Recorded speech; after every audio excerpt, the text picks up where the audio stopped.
You brought me divorce. I brought the truth. This happened last year, and I still can't believe how wild it got. My wife Amanda threw what looked like an anniversary dinner, but it was all a setup. Her plan? Hand me divorce papers in front of her friends and her new guy. What she didn't know was I'd spent half a year quietly building a case, waiting for this exact moment. 3 years ago, I asked Amanda to marry me at Le Jardin, a pricey French spot downtown.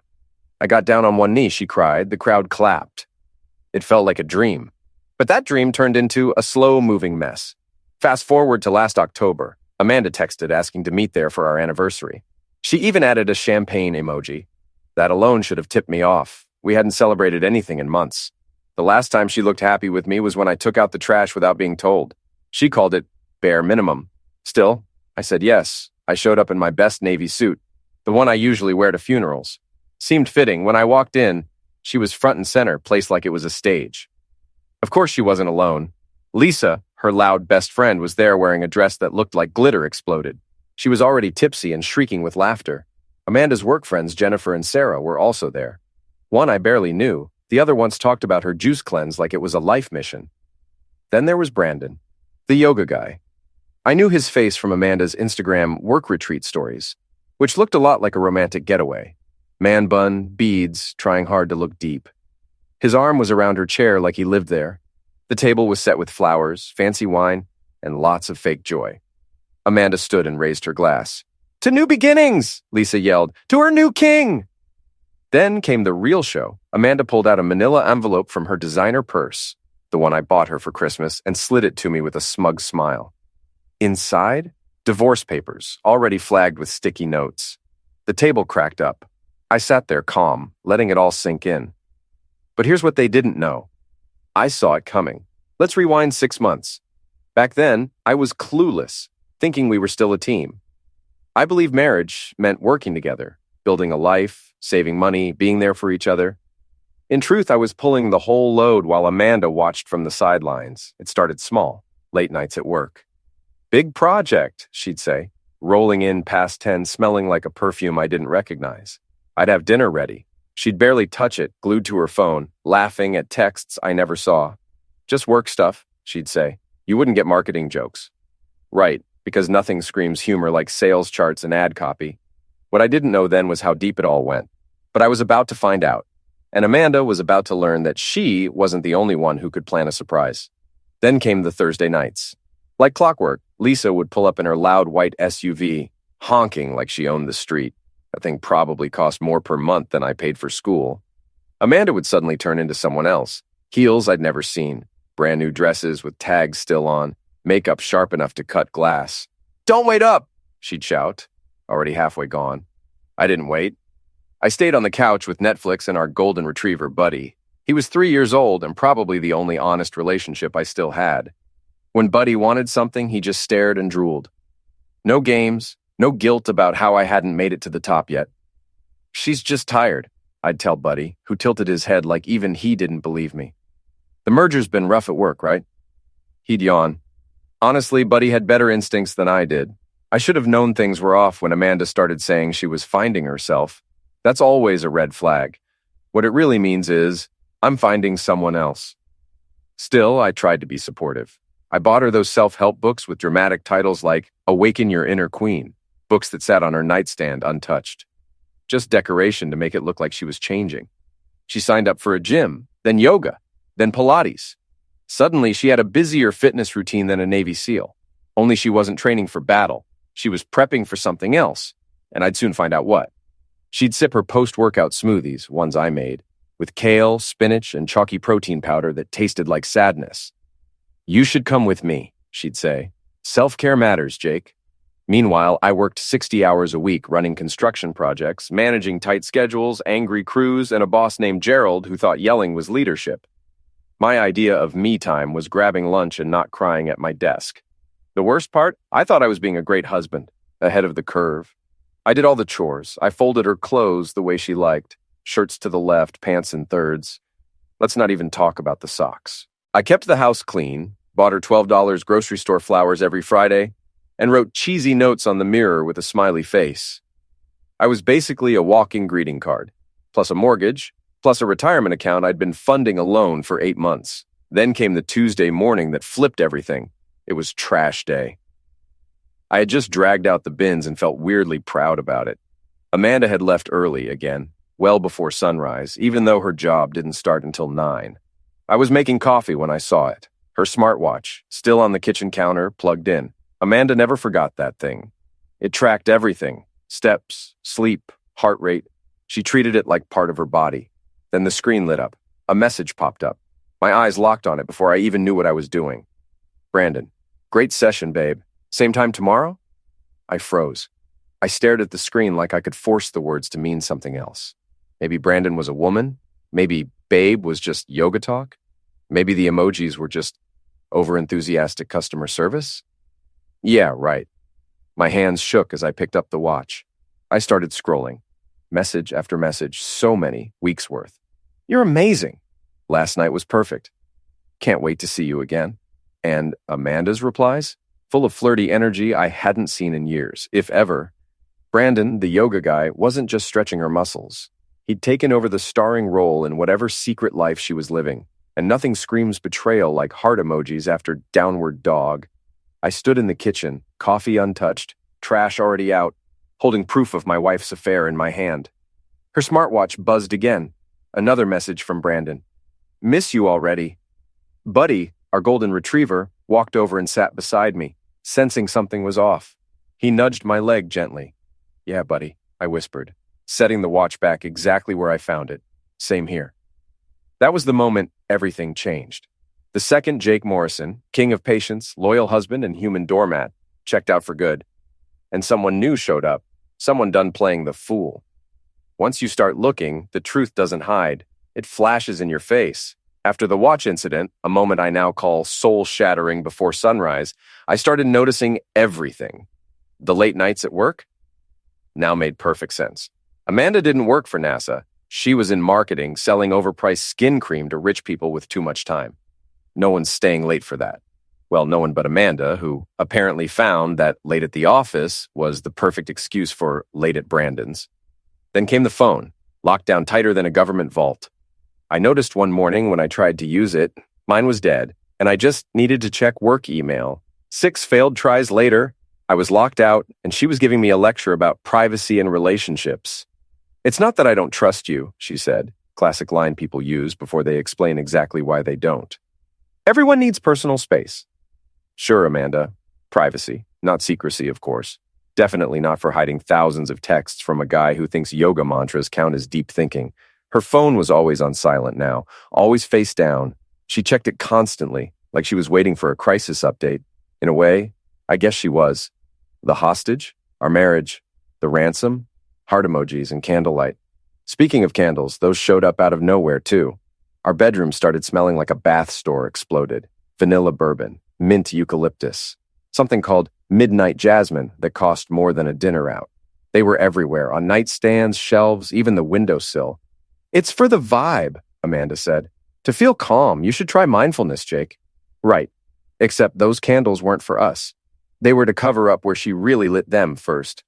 I imagined Brandon's place looking like a spa mixed with a Pinterest board. But the real evidence, the kind you'd show in court if marriage breakups had trials, came from the laundry. Fitting, since I did most of it. While folding clothes, I found a receipt tucked in one of her blazer pockets.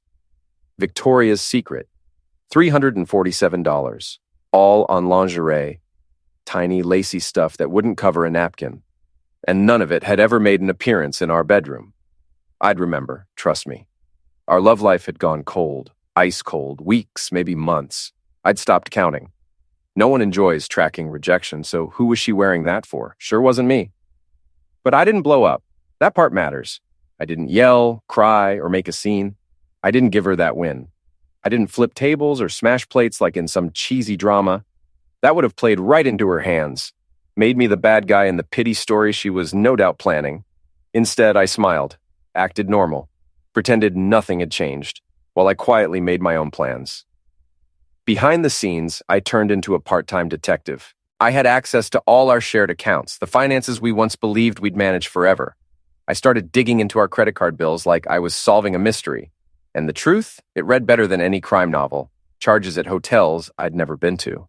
The Riverside Inn, the boutique on 5th, places with names that promised discretion and probably had hourly rates even though they pretended not to. $200 here, $300 there, all on our shared card because apparently Amanda's affair needed my financial contribution to really thrive. Restaurants I'd never eaten at, expensive ones where the menu doesn't have prices and you need a second mortgage to afford the wine list. Fleming's Steakhouse, $283. Catch Seafood, $315. She was whining and dining this guy on my dime, probably ordering the lobster and laughing about how her husband was at home eating leftover pasta and watching reruns of sitcoms. But the absolute kicker, the purchase that made me actually laugh out loud when I found it sitting there in our transaction history like a neon sign advertising my wife's audacity, was a Rolex. She'd bought Brandon a freaking Rolex, $11,600 from a jewelry store downtown. I had to sit down when I saw that one. Actually had to take a seat and process the sheer magnitude of the disrespect. I was driving a 7-year-old Honda with a check engine light I'd been ignoring for 3 months because I couldn't afford the repair. But sure, Dylan needed a Rolex for teaching people to stretch, for being enlightened, for sleeping with someone else's wife. For a guy who taught stretching for a living, he was really good at reaching into my wallet. I took screenshots of everything. Every hotel charge, every restaurant bill, every piece of jewelry I definitely hadn't received. Built a digital file folder titled Tax Documents 2023 because Amanda never looked at anything related to taxes. She'd rather get audited than voluntarily open a spreadsheet. I even found their hotel reservation confirmations in her email when she used our shared laptop one evening while I pretended to watch TV. The Riverside Inn, Valentine's Day weekend while I'd been at a work conference in Phoenix. She'd been playing house with Yoga Boy in a suite with a hot tub. The reservation was under Mr. and Mrs. Brandon Thompson. She'd even practiced being his wife. I closed the laptop, took a deep breath, smiled. "Everything okay?" Amanda asked from the kitchen where she was making herself green tea that probably cost more per ounce than gold. "Perfect," I said, "just checking some work stuff." "Don't work too hard," she called back with false concern. "Wouldn't dream of it," I replied. Buddy looked up at me from his spot on the floor, tail wagging. At least someone in this house was honest. Finding a good divorce lawyer is like finding a good therapist. You need someone who won't judge you for your terrible life choices, but will absolutely help you make better ones going forward. I found Margaret Collins through a Google search at 2 a.m. while Amanda snored beside me, probably dreaming about downward dogs and betrayal. The search terms were specific: best divorce lawyer near me, aggressive divorce attorney, and my personal favorite, lawyer who will destroy my cheating spouse legally. Margaret's website came up first. 5 stars on every review platform, testimonials that read like victory speeches. Margaret got me everything. She's a shark in a pantsuit. My ex-husband cried during mediation. That last one sold me. I wanted tears. I wanted justice. I wanted someone who understood that sometimes being nice gets you nowhere except divorced and broken. I called her office the next morning from my car during lunch break, parked in the construction site lot where nobody could overhear me plotting the dismantling of my marriage. Her receptionist answered on the second ring with a professional voice. "Collins Legal Group, how may I direct your call?" "I need to speak with Margaret Collins about a divorce," I said. "Are you a current client?" "Not yet, but I will be if she's half as good as her reviews say." There was a pause, then a slight laugh. "Hold, please." 30 seconds later, a voice came on the line that could have cut glass. "This is Margaret Collins. I understand you're interested in dissolving a marriage." "Dissolving sounds so polite," I said. "I'm interested in legally obliterating one." Another pause. "Then come to my office tomorrow at 9 a.m. Bring every financial document you have access to. Bank statements, credit cards, mortgage papers, tax returns, investment accounts, everything. Don't leave anything out, even if I think it's irrelevant." "Especially if you think it's irrelevant," she said. "That's a lot of paperwork. That's what winning looks like, Mr. Morrison." Jake Morrison. "Well, Mr. Morrison, if you want to walk away from this with your dignity and your assets intact, you'll bring the paperwork. Otherwise, we're just having an expensive conversation about your feelings, and I charge $350 an hour for that." I liked her immediately. The next morning, I showed up at her office with a banker's box full of documents I'd spent the previous evening organizing while Amanda was at another girls' night that probably involved less girl and more Brandon. Margaret's office was on the 14th floor of a building downtown that screamed success. Marble floors, abstract art that cost more than my car, a waiting room with leather chairs that didn't squeak when you sat down. Margaret herself was exactly what I expected, and somehow more. Mid-40s, impeccably dressed in a charcoal suit that probably cost what I made in a month. Dark hair pulled back in a bun so tight it could have been surgical. She had the kind of eyes that missed nothing and forgave even less. When she shook my hand, her grip was firmer than most men's. "Mr. Morrison, sit." I sat and placed the box on her desk. She opened it and started pulling out documents with the efficiency of someone who'd done this 1,000 times. "Walk me through your situation," she said. "Start from the beginning. Don't embellish. Don't leave anything out because you're embarrassed." "I've heard worse, I promise." So I told her everything. The smartwatch, the hotel charges, the $11,000 Rolex for a yoga instructor named Brandon Thompson, who probably thought namaste was Sanskrit for your wife, my girlfriend. Margaret didn't interrupt, just took notes on a legal pad with handwriting so precise it looked typed. When I finished, she looked up. "You want revenge or justice?" I'd thought about this question during the sleepless hours between discovering the affair and actually doing something about it. Revenge was tempting. Public humiliation, scorched earth, making sure everyone knew what Amanda had done. Justice was cleaner, getting what I deserved, legally walking away whole. "Why not both?" Margaret smiled, actually smiled.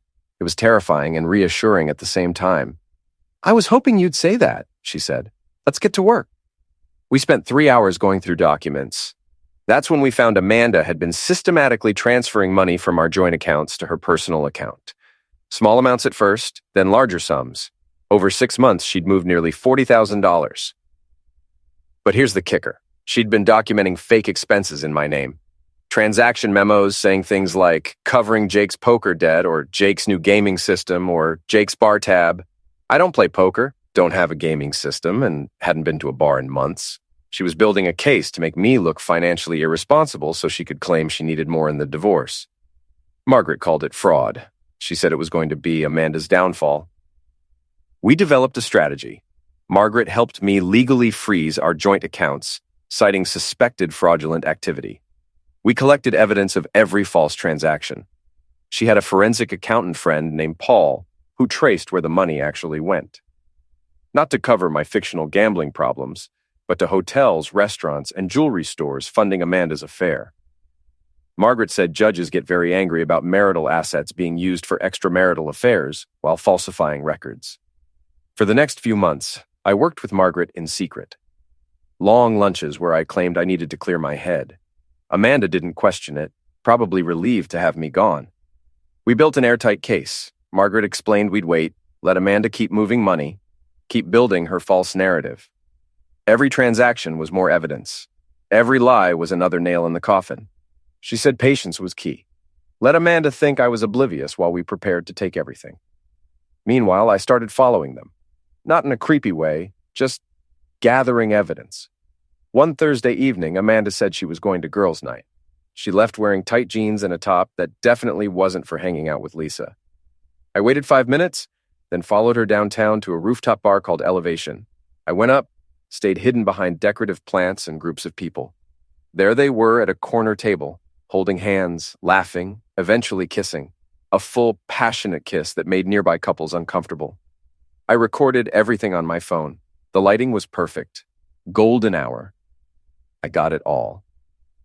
When they left, I followed Brandon to his apartment at a complex called the Zen Gardens, 3rd floor, number 304. I sat in my car looking at the photos and videos, then sent everything to Margaret. She called immediately and said it was gold, absolute gold. She told me to hold out just a little longer. 2 or 3 more weeks, and we'd strike. During this time, I became the perfect husband again. Started bringing Amanda breakfast in bed, scrambled eggs, bacon, fresh orange juice. Complimented her hair every day, even though it looked the same. Went to her company charity gala, where I played supportive spouse so well that strangers told Amanda how lucky she was. Brandon was there too, with some woman from Amanda's office who had no idea her date was sleeping with her coworker's husband.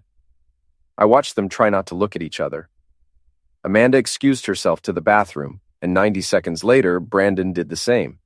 When they came out together, I took photos with timestamps and sent them to Margaret. Margaret helped me quietly transfer assets. The house went into my name through a refinance technicality. The car got registered solely to me. Bank accounts that weren't frozen got redistributed to accounts Amanda didn't know existed.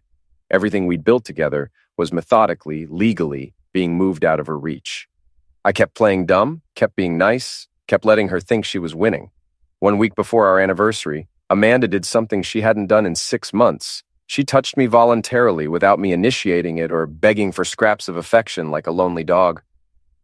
I was making coffee, my usual morning routine that involved stumbling around half awake while trying not to burn the house down, when she came up behind me and wrapped her arms around my waist. I nearly dropped the coffee pot. "Morning," she said, her voice doing that soft, affectionate thing it used to do back when we were happy, or at least when I thought we were happy. Turns out I'm terrible at reading the room, especially when the room is my own marriage. "Morning," I managed, trying to process this physical contact that felt as foreign as a hug from a stranger on the subway. She rested her head against my back, actually rested it there like we were in some kind of romantic comedy montage. "I was thinking," she said, "our anniversary is coming up." Oh, I knew. I'd been counting down the days like a prisoner marking time on a cell wall. 7 more days until whatever she had planned. 7 more days of pretending I didn't know my marriage was a theatrical production, and I was the only one who hadn't read the script. "It is," I said carefully. 3 years. 3 years, she repeated like she was tasting the words. That's significant. Significant, that was one word for it. Other words included fraudulent, exhausting, and the biggest mistake of my adult life. But sure, let's go with significant. She pulled away and came around to face me. Her eyes, those same blue eyes I'd fallen for at a coffee shop 7 years ago, when she'd accidentally grabbed my latte and apologized with a smile that made me forget my own name, were looking at me with something that resembled warmth. "I want to do something special," she said. "Celebrate properly, just the two of us. Just the two of us." If only that were true. If only Brandon wasn't a part of this equation lurking in the background like a yoga-practicing homewrecker with good hair and bad boundaries. "That sounds great," I said, because that's what you say when your cheating wife suggests celebrating the anniversary of your sham marriage. You smile, you agree, you play along. "I made reservations," she continued, "somewhere meaningful, somewhere that matters to us." My stomach dropped. I knew before she said it. "Le Jardin, 8 o'clock next Friday. Le Jardin, the French restaurant where I proposed, where I'd gotten down on one knee in front of strangers and asked her to marry me, and she'd cried and said yes, and everyone applauded like we were the beginning of a beautiful love story, instead of a cautionary tale about ignoring red flags. She wanted to end it where it began. There was a poetry to it, I had to admit, a sick, twisted poetry that only a narcissist would appreciate. "That's perfect," I said, and I meant it. Not because I wanted to celebrate, but because if she was planning some kind of public spectacle, and based on her recent behavior she absolutely was, then I needed to be ready. Margaret and I had been preparing for weeks. We had evidence, we had legal documentation, we had everything except the right moment. Amanda was about to hand me that moment on a silver platter at an overpriced French restaurant. "I've invited a few people," she added almost casually, like she was mentioning she'd picked up milk at the store. "Just some close friends, Lisa obviously, and a few others. I thought it would be nice to celebrate with people we love. People we love, right? Lisa, who had the emotional intelligence of a car horn, and a few others, which undoubtedly included Brandon. Because why would you destroy your husband privately when you could do it publicly with your boyfriend in attendance?" "Sounds great," I said again. I was really getting good at this lying thing. Maybe I'd missed my calling. She kissed my cheek, actually kissed it. The affection was so unexpected I almost flinched. "You're the best, Jake. I'm lucky to have you." For now, I thought, but I smiled. "I'm lucky too." I texted Margaret immediately. "Emergency meeting, my office, 1 hour." She replied, she made her move. "Anniversary dinner, public setting, multiple witnesses." Margaret's response was immediate. "Perfect. Come now, we need to prepare your counter move." I called in sick to work. Told Gerald I had food poisoning, which wasn't entirely a lie because my stomach was definitely rejecting reality. Then I drove to Margaret's office where she was waiting with coffee that was significantly better than mine, and a plan that was significantly more satisfying than anything I could have come up with alone. "She's going to serve you divorce papers," Margaret said, sitting across from me at her intimidatingly clean desk. "Publicly, in front of friends. Probably recorded. She wants humiliation. She wants you broken." I figured. But here's what she doesn't know. Margaret pulled out a small device from her desk drawer. It looked like a regular pen, black, sleek, professional, except it wasn't a pen. Pen camera, video, and audio recording, battery life of 4 hours, connects to your phone via Bluetooth. Everything it records uploads directly to cloud storage that only you and I can access. I took the pen and turned it over in my hands. It was lighter than I expected. "You're going to wear your suit jacket," Margaret continued. "The navy one. This pen goes in your breast pocket right here." She pointed to her own chest, positioned so the camera faces outward. "You'll record everything. Her serving the papers, her friends celebrating Brandon. He'll be there, won't he?" "Guaranteed." "Good. Record him too. Record all of it.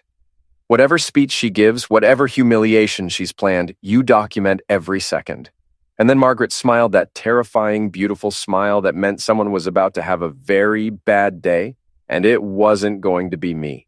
Then you give them a show they'll never forget. "I've prepared something special, a little surprise." She pulled out her laptop and showed me. A video compilation. All those photos and videos I'd taken of Amanda and Brandon set to classical music. She'd chosen something cold and dramatic. All those photos, the rooftop bar, the hotel check-ins, the text messages, everything timed perfectly to music. "It's a masterpiece," she said. "You're going to connect to the restaurant system and play this on their screens. They have TV screens there, don't they? In the bar area for sports? They do. Perfect. You're going to excuse yourself during dinner, bathroom break, whatever, connect to their system. I'll send you instructions and cue this up. After you've signed whatever papers she gives you after she thinks she's won, you press play. The whole restaurant sees it. Her friends see it. Dylan sees it. Most importantly, Amanda sees it and sees everyone else seeing it." I stared at her. "You made a video?" "I made a masterpiece," she said. I couldn't find the words. "Evil? Brilliant? Both? Justice," Margaret finished. "That's justice. She wants to humiliate you publicly, fine, but she's forgetting one crucial detail." "What's that?" "You have evidence and she doesn't." We spent the next 2 hours going over the plan. Margaret walked me through the technical aspects, how to position the pen camera, how to connect to the restaurant's Wi-Fi, how to cast from my phone to their screens. She'd even called ahead pretending to be planning an event and gotten the Wi-Fi password from their catering manager. "Practice this at home," she instructed multiple times. "You need to be smooth, confident. If you fumble with the technology, you lose the impact. I won't fumble." "Good, because this is your one shot. You mess it up, she wins. You nail it. You walk away from this marriage with your dignity, your assets, and the satisfaction of knowing she lost everything." I practiced that night and the next night and every night leading up to Friday. I'd stand in front of my bathroom mirror with the pen in my pocket, pretending to receive divorce papers, pretending to sign them, then walking through the motions of pulling out my phone and connecting to an imaginary screen. Buddy watched these rehearsals with what I can only describe as concern. "It's fine, Buddy," I'd tell him. "I'm not having a breakdown. I'm having a breakthrough." He'd tilt his head. Dogs are judgmental creatures when they want to be. Amanda got more affectionate as the week went on. She'd touch my arm when talking, smile at me across the dinner table, ask about my day like she actually cared. It was the kind of behavior that would have thrilled me 6 months ago. Now it just felt like a predator playing with food before the end. Thursday night, she was in the bathroom getting ready for bed when her phone lit up on the nightstand. A text from Lisa. "Tomorrow's going to be epic. He has no idea, LOL." I took a photo of the screen and sent it to Margaret. She replied, "Oh, he has an idea. See you at showtime." Friday morning arrived. Amanda woke up early, practically bouncing with energy. "Big day," she said, kissing my forehead before heading to the shower. "Big day," I agreed. I got dressed carefully, navy suit, white shirt, the pen camera positioned perfectly in my breast pocket. I checked my phone. Margaret had sent the video file labeled Anniversary Surprise. I downloaded it, tested the Wi-Fi connection. Everything worked flawlessly. Before leaving, I knelt down to Buddy's level. "Wish me luck, Buddy." He licked my face. "Good enough." At 7:45 p.m., I pulled into the parking lot of Le Jardin, the same restaurant where I'd promised forever, the same place where that forever was about to officially end. But this time I was ready. This time I was writing the ending. Champagne arrived. Amanda raised her glass, standing up. "To new beginnings," she announced. Lisa added, "To her new king," pointing at Brandon. They all cheered. I played confused. That's when Amanda pulled out the envelope and slid it across. "Happy anniversary, Jake," she said. I opened it. divorce papers with sticky tabs marking signature lines. The table erupted in laughter. This was it? Everything we'd planned for. I pulled out a pen, the regular one, not the camera, and signed every page. Calmly, methodically, while they watched. Their laughter died into confused silence. When I finished, I slid the papers back. "Thank you," I said quietly. "Thank you for the show." Then I stood up and pulled out my phone. The restaurant had a large screen in the bar area visible from most tables. I'd practiced this 50 times, connected to their Wi-Fi in 3 seconds, found the casting option in 2 more, pulled up Margaret's video file in another 3. "What are you doing?" Amanda asked, her voice rising. "Sharing," I said. "Isn't that what we're doing tonight? Sharing our truth?" I pressed play. The sports highlights on the screen disappeared. In their place, a video began. Classical music started playing. The first image appeared, Amanda and Brandon at the rooftop bar holding hands. Timestamp visible, 3 weeks ago. Amanda's face went white. The video continued. More photos, the parking garage kiss, hotel check-ins, screenshots of text messages with heart emojis and explicit promises.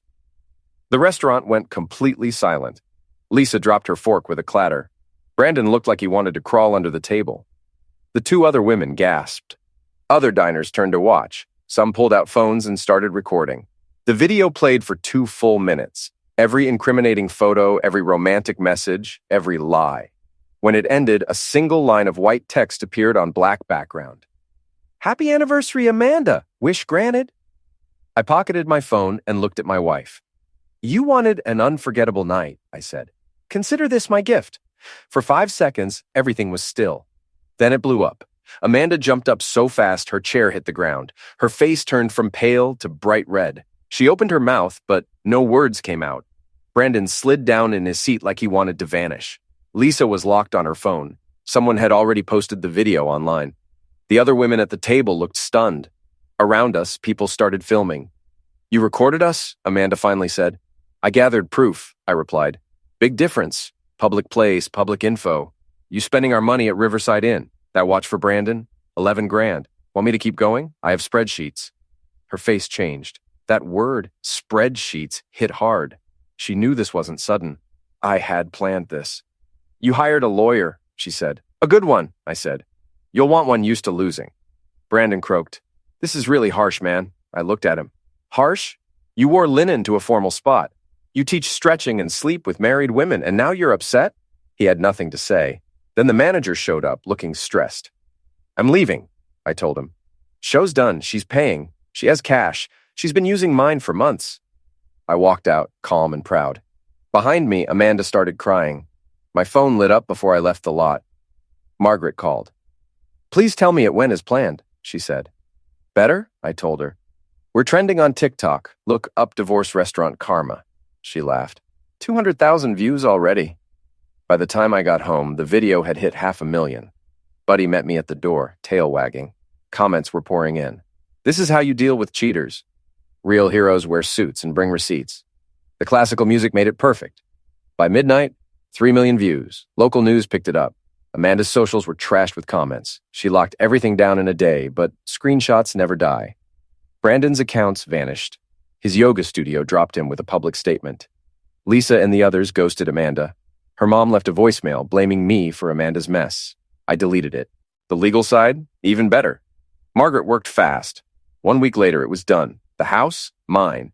She'd signed away her rights by moving money in secret. The car? Also mine. The accounts? Split fairly, which meant I got back every cent she took, plus interest. Retirement and savings? Safe. Brandon tried to sue for defamation. His lawyer sent a warning. Margaret fired back. Truth is a full defense. We never heard from them again. The fight over Buddy was brutal. Amanda claimed him since she picked him at the shelter. But she lived with her mom, no yard. I had a house with a fenced backyard. When she came to get him, Buddy growled. He'd never done that before. Then he sat beside me. The judge gave me full custody. 6 months later, I moved into a downtown apartment with big windows and a sunny balcony for Buddy. Quiet mornings, good coffee, no one draining my energy or wasting my money. Work improved, too. I got promoted 2 months after the divorce. Amanda texted, "Can we talk?" I sent her a link to a yoga video. She blocked me. Margaret and I stayed friends. She added me to her wine-fueled lawyer book club. Told me I should write about all this. Maybe I will. The video went viral. 10 million views. Amanda's influencer dream died. Brandon's yoga studio shut down. Her friends vanished. I kept the dog, the house, and the win. Now it's just me, Buddy, in peace. No drama, no lies, just freedom. Amanda wanted a new start. She got one. So did I. Mine's better.